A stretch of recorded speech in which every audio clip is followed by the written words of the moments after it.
Yes, yes. Hey, Yes, yes. Hold on, make sure my I'm volume. actually, Yes, ma'am. you know what I'm thinking right now? I'm actually thinking, I wish I had watched some of your previous lives so that I could have like an understanding of your vibe. But I trust Siseko, so everything should be fine. Like I'm just gonna be like, yeah, let's just go. He said, say Like he's so always bad. Shout out to him. vibes. Yeah, let me just, here we go. Hey, what's up? How are you? I'm all right. How are you doing? I got a little intro I like to do, and then we can get right into it. What you say? I have a little intro that I like to do, and then we can get Let's right into go. it. All right. Let's go. What up, all my hoodlums, hooligans, knuckleheads, players and pimps, slayers and simps, hoes and freaks, nerds and geeks, strippers and tippers, thugs and gorillas, soldiers and kings, goddesses and queens, ladies and gentlemen, boys and girls, niggas and bitches, and you sophisticated motherfuckers alike. Welcome to Hip Hop's biggest fan. Do, do, do, do. Oh, boy. Bumper clad. Thank you. I will. Okay, And no, that was today, a nice one. today I'm with the beautiful, the gorgeous, the mother, the teacher, the queen, Miss Morena. Do, do, do, do. Yes. Thank you for joining me. She's from South Africa, Cape Town to be exact, correct? Yes. I'm not from there. I'm currently living there. You know, Cape Town is like a hub. It's like a hub type of thing. I studied here, so I'm currently living here, but I'm not originally like from the city. Well, you But yes, you originally are correct. from. I'm originally from a small town called Uppington. Like when they give names, the name always tells you like the history behind the place itself. So Uppington on top because it's like the Northern Cape, so it's in the northern side of South Africa, the upper side, Oh, and that had a lot of people like went to go settle there, people of different cultures and tribes. So Northern Cape has got all the tribes that you can think of in South Africa. In South Africa, there's like 11, 10, 9. There's like 10, 9. Sorry, my bad. In South Africa, there's like 9 different tribes, like tribal, you know. So Northern Cape is the one place in this country that literally has like all of them in one spot. So that is where I'm from. quick question then. What can you share which tribe you are from? Uh, so with my story, ne, I have a story, dog. Please tell us. With my story, I didn't grow up in one particular tribe. My upbringing has been me being affiliated with Sutu tribe. Like I was raised by a lot of Sutus. And they are considered to be in rivalry with the opposite tribe, which is Xhosas. And in Cape Town, where I'm at right now, there's a lot of Xhosas. They are very dominant pride, related to the Zulus, right? So Sutus, Xhosas, are basically considered opposites. I describe them as opposites because Hutus are more of the softer tribe. They're very, very soft. They're in connection with when I describe it, I say it's almost like French. French is a very loving, romantic language, and their cultures follow that same way. Like Sutus are the ones that you will see with the woman with the big hips, and they just embracing their woman, and it's more like very cultural, very soulful. Then you get Xhosas, right? Which I describe as the opposite, but very yin yang. They both very important. So Xhosas would be the hard ones, they're very hard, more darker skinned He just said women. the Yes. culture is Nelson Mandela culture. Yes. Okay. Yes. So those are the ones with the clicks. You will hear a lot of pa, pu, pa, pa, pa. You understand? Okay. And this guy, Jazz on Top, is saying Sutu tribes are the tribe that wear blankets as part of their attire. And can I tell you something on a spiritual level why they do that? Please educate us. I don't mean to interrupt you. I'm gonna just tell you something. Yes. As Americans, we don't really be knowing this. They don't teach us this stuff. We have to go out and seek it, but we're not taught any of our ancestors' cultures, as the colonizers wanted it to be. So please tell us. Yes. Yes. Very, very purposeful so that you guys can't know or understand or even recognize these things inside of yourself. That's why they do it. So that you are not able to because it's relating to who you are. So anyway, this gentleman, I need to read his comment again. He said Sutu tribes are the tribe that wears blankets. Spiritually, the reason why Sutus, I believe, this is probably scientifically correct. The reason why they wear blankets is because Sutus, like I described in the beginning, are soft. It's because they are attracted to warmth, comfort. Those are like those, the softer part. It doesn't mean that they're weak. I don't want soft to be I'm confused with weak, because African people in general are not weak people. These are strong people regardless. But the reason why I compared it to French is because it has this romantic element to it. This very cultural and this soft element, this intimate element to it. Whereas Xhosas have a more fighter element to it. It's like I fight physically. And with Sutus or Bantu tribe, you fight spiritually, you fight emotionally, you fight with that type of strength. So that's like, so you ask me, which tribe do I belong to? I was raised by, still this day, in fact, my family, especially like I remember a grandmother of mine from my mother's side, a grandmother of mine, like a grand related, those old ladies in the family, you call them, all of them are your grandmothers. So there was a grandmother of mine, rest her soul, years ago, maybe more than a decade ago, she was like, you belong to the Sutus. They were trying to make you guys Xhosas, but you are a Sutu woman, you must remember that. Till this day, Sutu people are, the Xhosas and the Sutus in my family still like fight who we belong to. My surname is, my real name besides Miss Morena, which is an identity in music, my real name is Samantha Beke Beke. So Beke Beke could literally be, it's a surname that doesn't belong to any African language or tribe, but it is understood and felt through every African language and African tribe. There's currently this trending song that's going around. It's called Bekeli Beke. It's like, even the phrase Bekeli Beke, it started like maybe 2 years ago. When did this start? Like 2 years ago, it's like a trending thing. This is my surname. And this is not it's you, and everyone just relates to it, whether you are Sutu, Xhosa, Zulu, Tswana, Pedi, it doesn't matter. Everyone understands what it means. And that's because I consider myself someone that is very transcendent in the South African in particular, but I'm African in the African cultural identity. I do not belong to my names are in Xhosa. Besides Samantha, I've got 2 Xhosa names that were given to me by my also on my mother's side. Can you see? It's like Sutus and Xhosas playing around. So I've got Xhosa names, raised and surrounded a lot by Sutu people, and so like because of that, I can survive anywhere in this country. Like, so I'm African. I understand. And fun fact, I know I'm talking a lot, but fun fact, I speak like the first language that I spoke, because I was raised in the Northern Cape province, is Afrikaans. Do you know what, like, the language Afrikaans? Miss, no. Yeah, I do not. I'm please, and listen, you're not talking too much. That's why we're here, for you to talk your shit.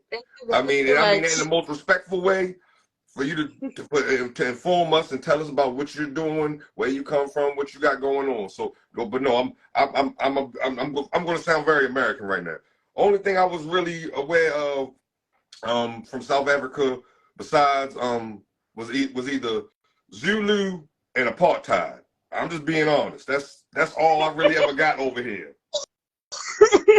And apartheid is like the same, almost, I ain't gonna say the same, but it's very similar to the racism or colonialism or whatever it is, how America was established from, best I can put it together. Yeah. Okay. I'm going to keep it very nice and short, then I'm going to tell you something interesting. So with Afrikaans, I don't know how I'm going to describe Afrikaans, but I think I have an idea. Afrikaans comes from, it's the language that white people and what we would call boers, which is the farmers, the white farmers that literally stole the land through coercion, through killing, genocide, and all those things. Europeans. And yeah. Europeans. And it is what it is. It is what it is. I'm here with a brother of mine. I'm gonna show and tell you actually about him and where he's from. Okay. But before I go there, right? Before I go there. Yes, indeed, the Europeans. But there's something different about those ones, man. There's a difference because they relate more to Dutch. There I was gonna go there. Oh, They okay. relate more to the Netherlands, to the Dutch. So there's like a difference. The Europeans are the more English, man. You know, the English. And then the Dutch have a little bit of Viking spirit. They have a little bit of more of a Viking spirit to them. Those are the Afrikaners. Okay. They studied the land and they were very, very deliberate about the land. That's why they became farmers. A lot of them became because they really was like, there's some very good land here. So they came there speaking Dutch, and the slaves that they would take, like, you know, and they would rape and all those things. And they're now the formation of what is legally called coloreds in South Africa right now, which is you are a mixture of black and white. You are colored. That's what I am. But in America, colored is just another way of saying black, right? Yeah, but I'm just talking about being biracial. You know, like yes, biracial. Yes, colored. Yes, yeah. Yes. You are definitely from the Mitchell's Plain, bruh. You are from Mitchell's Plain. That is a colored area. Where you from? I'm gonna tell you more about that. Hopefully, if I don't forget. It's all good. Excuse me. I'm recovering from a flu. But anyway, so the Dutch, when they were traveling in their ships, you know, the people picked up a language. You know, the slaves would pick up a language and a way to communicate. Because first of all, that language that they spoke, which is the mother of Afrikaans, the owner of Afrikaans, they wanted to force this upon the Africans that they were transporting from point A to point B. Yep. Why? Because obviously I need to be able to communicate with my slave. I don't want my slave not to understand me, so they were teaching Afrikaans while Dutch. And the moment they arrived on the land, on the Cape, at the point of the entrance of South Africa, the slaves would have created a language that was influenced by Dutch, that would make it easier for them to communicate amongst each other, but also to confuse their master. So basically what you guys did with that, I don't know, that English that you guys speak is not broken, it is remixed. You guys with your remixed African American English, like you guys, you know, and I can imagine the time that you guys, it's not because black people are incompetent to repeat no, on purpose they slow. If you're not gonna say I am not there, you're gonna say I ain't there. First of all, you're shortening it down and you're creating a language that you can understand with the person that you are communicating, that anyone outside of that will have trouble following or understanding, which is why a lot of white people, a lot of people outside of Africa, like America, don't understand or don't, you know, because it was a dialect not proper English. You're not speaking proper. It's not that you're not speaking proper. I am speaking proper because I'm communicating what I feel. That's what speaking means. So what do you mean I'm not speaking proper? Yeah. But we're speaking in our dialect, within our own culture. It ain't for you. It ain't for you. So Afrikaans was basically that language that was created.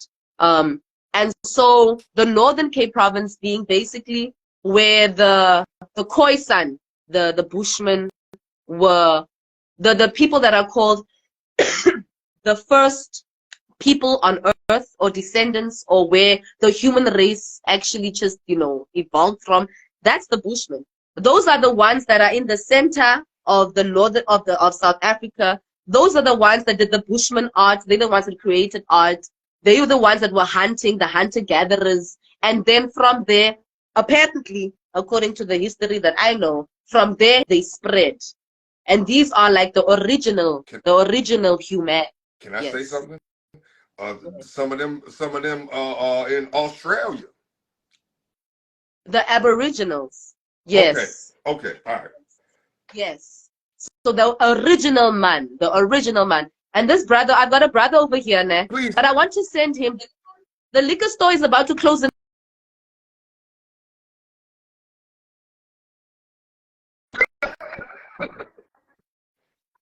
Sipping on something nice. Yeah.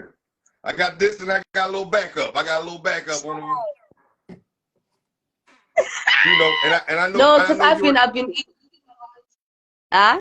I also know you like to indulge, so I wore my you did. Hey, yo, that cap is dope as fuck. You can't see it from the top, but you can see it from the bottom. I like it. Yeah, I yeah. like it. I There we just gonna go. this gonna sound crazy. I got it at the dollar store. I saw it. It was like It's not. I'm not surprised because that is a treasure. You found a treasure type I shit. saw it. Anyway, It was so there like was a leading cake here. I'm Seed sorry. of Say it again. Amenti. Seed of Amenti. This is a Khoisan woman. That woman is a Khoisan woman. You know, she's got, the longest threads I've ever seen. But listen, let me just send my brother out so that we can continue our thing. We're Yeah, yeah, gonna yeah, do this. Step up. yeah. This is my king. This is my brother, my manager. Like, this is on my team. His name is Slick. He goes by the name of Slick. And he's from the Northern Cape province, the province that I said, I just spoke everything about. What up, Slick? Wagwan King. Wagwan. Rasta. Yes, lad. You good? Yes, sir, man. Look, you only got an hour, bro. Bust a move. Yo, oh, what move? He said something about going to the liquor store. Yeah, man, thirsty. You know what it is, bro. Yeah, Yes, but sir. I heard her talking about the Khoisan, so I'm one of the descendants of the Oh, Khoisans, okay. which are the original inhabitants of Southern Hemisphere. Mm. Yeah, so with my people, they were hunters originally. They were smaller in structure, but the women were, some of them were bigger in structure. If you know the story of Sarki Batman. Do you know Sarki You know Batman? Sarki Batman? Right now it's not ringing a bell, but please tell us. Yo. It was the woman that was taken from here, and then She had a to fat Europe. ass. She had a very big ass. Like Oh, I know those what you're talking about now. Yeah. I know what you're talking about now. So that's one of my four mothers, not four fathers. Wow, yeah. Yeah, man. Ancestors. So that's one. So what we used to do, we used to walk across the southern African hemisphere, and then the first tribe that we met is the one she was talking about, which was the Xhosas. You understand? So what my people used to do, they used to hunt on their way from one point to the other, and then whatever they get, when they get to the next village, they will share whatever they killed, just for a glass of water or a bottle of water, so that they can continue their journey to where they are going. Okay. You understand? So when the Xhosas settled here in the southern Africa, they were coming some from East Africa and West Africa, and then came down, and then some of them stayed by other places. That's why our languages sound so similar. Okay. You understand? Swahili is the most spoken language.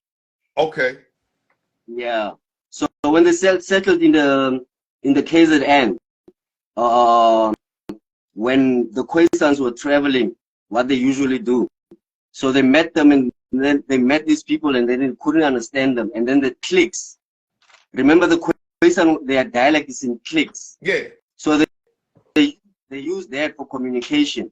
That's how the Xhosas also ended up having all these cliques in their language. That's a part of history you should know. Oh man, listen, you educating us, brother. I'ma just like I tried to tell your sister, man. We were never taught this, through our education system. We have to seek it out now, Yeah. So I'm so I don't even know the words, so elated to be educated by y'all in this manner, because like I said, y'all y'all ancestors are our ancestors, but we've lost, Yes. on this side of things in America, our connection, simply as I can put it. It's something that you guys should really research, because Absolutely. we in Africa, we are called the Nguni tribe. The Nguni tribe stems. That's what I need, man. Where's that weed? It's not weed, it's a... No. I roll some weed. This is what I need right now. Is this the weed? I think so. Thank you. Can't find my card. No, this is the rolling. Then the other one is the weed. This woman is giving me a rolling. I did not give you shit, fuck off. So what happens with the Nguni tribe is that the Nguni tribe had a father. Nah, Okay. as they were coming from East Africa and West Africa. And then they came down. So the Nguni tribe, they had, I believe, he had about 8 houses, meaning that he had 8 wives. And then all of them had children and children and children. Right.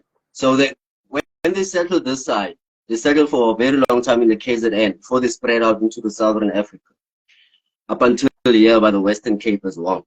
So when he died, as expected, everybody was fighting for the throne. Okay. So, yeah. So people started fighting, and then some of them started like going out of where they settled when they came here. And then the language started breaking up. But if you come to South Africa, you'll realize that Zulu and Xhosa, they are the same. Mm. And then Tswana and Sotho and Pedi, they're also the same. If you listen to Ndebele and Swati, Swati also falls with the Tswana, and Ndebele and Venda as well, they also sound the same. So all these languages come from the same house, but now they are different cultural spectrums. I get it. I get it. So we're all brothers and sisters, actually. Absolutely. Right. Right. We come from the same D. Yeah, but you know, we multiplied and spread out and grew and you know, started doing a little bit different things. But like you saying, the root of it is all the same. We always multiply, whether it's culturally, traditionally, religiously, Always. or artistically. We all recently there was this iconic celebrity here in South Africa. Deborah. No. Oh. I'm talking about Ricky Rick. Oh. Yeah, you see. So when he passed away, he said, "We don't die, we multiply." That's why all of you guys, you guys have FOMO. You guys all want to come back home, regardless of the propaganda that has been in place in you for literally fucking centuries of no. You guys have FOMO, and you must come. And have you been here? No, you must come. No, I want to. I want to. You have I want to. home. I definitely want to. I want to see everything from Egypt to South Africa to Kenya to Nigeria to Senegal to Morocco to Congo. You know, it probably gonna cost me a lot of money, but we'll see. You know that Congo is the richest country in the whole world. Mm. Yes, sir. Seed of Amentis in here. Yes. But yeah, I'm working here, so like, you know, manage stuff. Manager, you have to go and get me my water. All right, well, thank you, brother. Yes, sir. I think I'm gonna. For educating us. I'm just telling you, y'all are as Americans, y'all are educating us because you look so beautiful with this filter. Yo, I'm glad I could just add my little 2 cents, and then you guys, you take it, and then maybe you'll do some more research and find out more about Africa. Absolutely. This is the cradle of life, brother. This is the cradle of life. I think you know, just by these conversations happening, which is something that they didn't want us to happen. They didn't want us to have equal access to each other to be able to have these type of conversations. And the fact that these conversations are happening is quite revolutionary. Like, these are things that they would hide our books that had for us to even to communicate with each other, you know. They didn't think that technology would be able to make us get closer. So I think this is really dope, and this is your form of research. The fact that you are even having conversations with people, especially in your interest in music and hip-hop. You met Siseko, and then you meet Miss Morena, who's the dopest African superstar to come out of this world, this earth, you understand me? And then you're out here meeting a bush guy, and then you just out here, and now you've got stories to tell. Now you've got a reason to come. I'm still gonna say you must come. Tony Braxton is still hot. No, absolutely. Not a shout out to Tony Braxton. So my brother's gonna go fix this thing for me, and then what time is it? Yeah. Tony Braxton she's from Maryland. I'm from Maryland as well. That sounds like a small town. That sounds like a farmer's place. Just tell Tony Braxton I'm saying at 55 she's still hot. She is. There's no lie about that. That she is. Shame. All right. No. Yeah. So. I think you got a lot of. I'm about to say, I know we can talk about this forever, but I also I want want to us to talk talk. about I want us to continue talking. But also what I want to do is I want to do a couple, like just like 2 minutes. I'm going to go like in the back of my phone. So we're going to continue talking. So if my video is gone, we are still having a conversation just for at most 2 minutes. Is that okay? all right, do your thing. All Do right. your thing. Because I wanted All to right. talk to you about the music. You know, I just became a